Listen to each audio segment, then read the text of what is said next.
I want to share with you one of my favorite forms of anger management. When you have anger inside of you, it is never appropriate to take your anger out on other people or take your anger out on yourself. But you do have another option. You can take your anger out on objects. But you do have another option. You can take your anger out on objects. And one of the favorite ones that I like is what I call the scream release. And the first time I ever tried it, I was in therapy. It was years and years ago. And I was working through a lot of stuff that I needed to work through to heal, to be healthy. And I had never in my life screamed, just primal screamed out loud.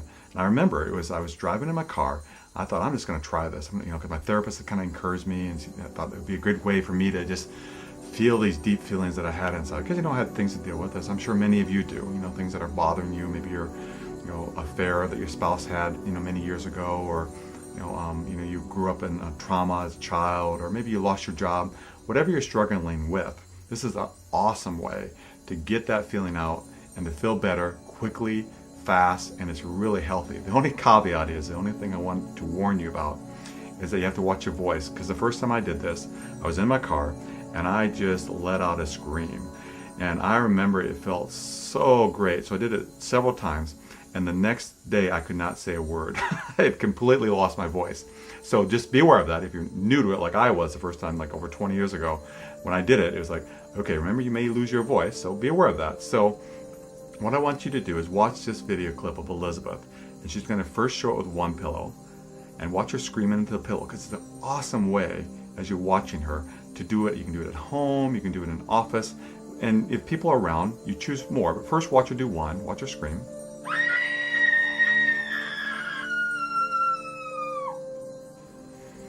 And now, it's just, look how relieved she feels afterwards. It's like you can just tell it felt good.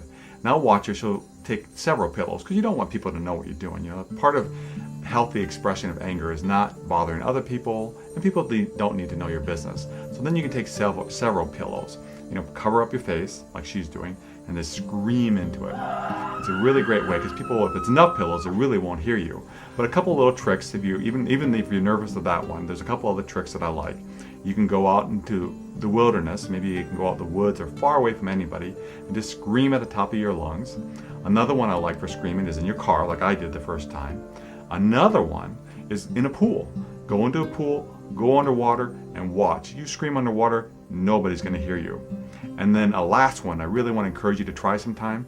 Sporting events, are like a really intense way. A concert is a great way for people to scream, because people are already screaming. So when you're at that concert, you say, hey, I'm really bugged by something. You can be at this concert, you can be having a great time, and you can be doing healing work, because anger work is about healing. So why not take that time to feel your feelings, get them off your chest, and be well.